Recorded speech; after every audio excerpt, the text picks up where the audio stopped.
पावसाळ्याच्या दिवसात खास करून आपल्याला काहीतरी आंबट गोड खाण्याची इच्छा होते। अशा वेळी जर भाजीला काही नसेल तर तुम्ही कढीपासून अशा पद्धतीचा कढी पकोडा नक्की बनवू शकता।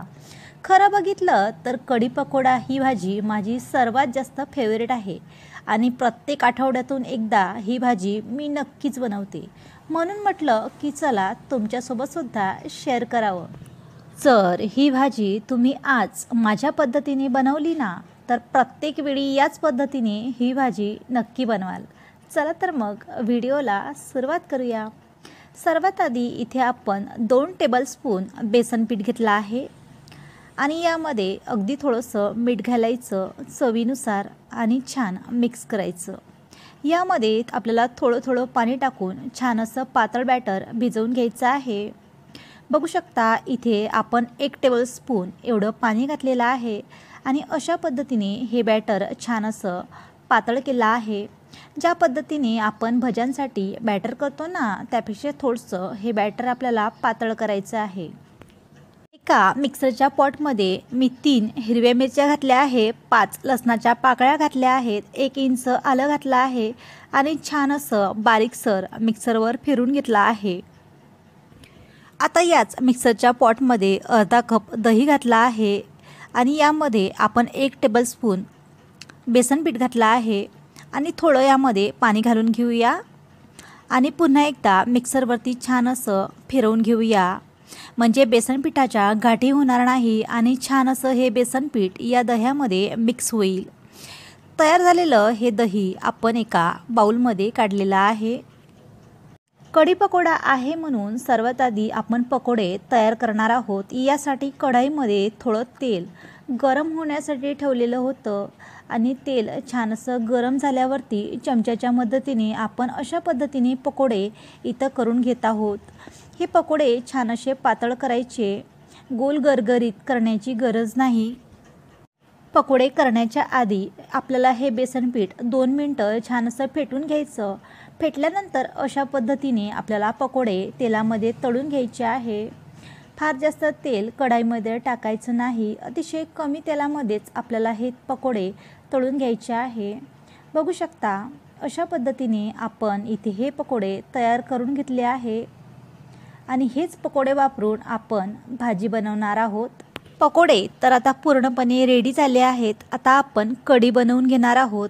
कढी बनवण्यासाठी कढईमध्ये मी तेल घातलं आहे आणि तेल छान असं गरम करून घेऊ।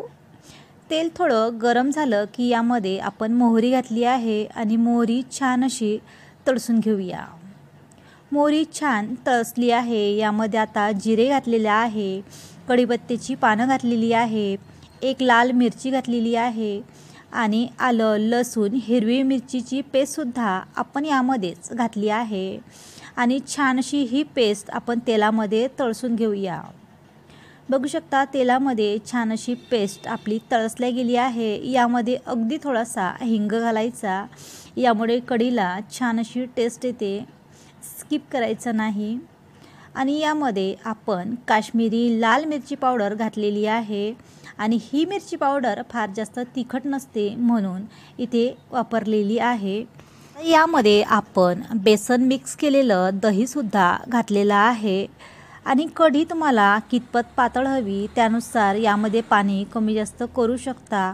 यामध्ये चवीनुसार हळद आणि मीठ घातलेलं आहे।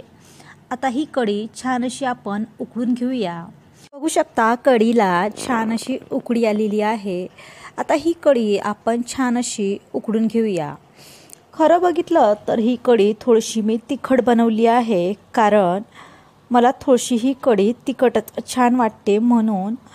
आणि सध्या पावसाचं वातावरण आहे, छान असं आंबट चिंबट खाण्याची मजा असते ना, म्हणून सुद्धा छान अशी उकळून झालेली आहे। बघू शकता आता यामध्ये आपण तळून घेतलेले पकोडेसुद्धा घातलेले आहेत आणि ही कढी मी फक्त 4 व्यक्तीसाठी बनवलेली आहे। बघू शकता बेसन पिठाच्या काही गाठी झाल्या नाहीत। अतिशय छान चविष्ट आणि पौष्टिक कढी पकोडा इथे आपला तयार होत आहे।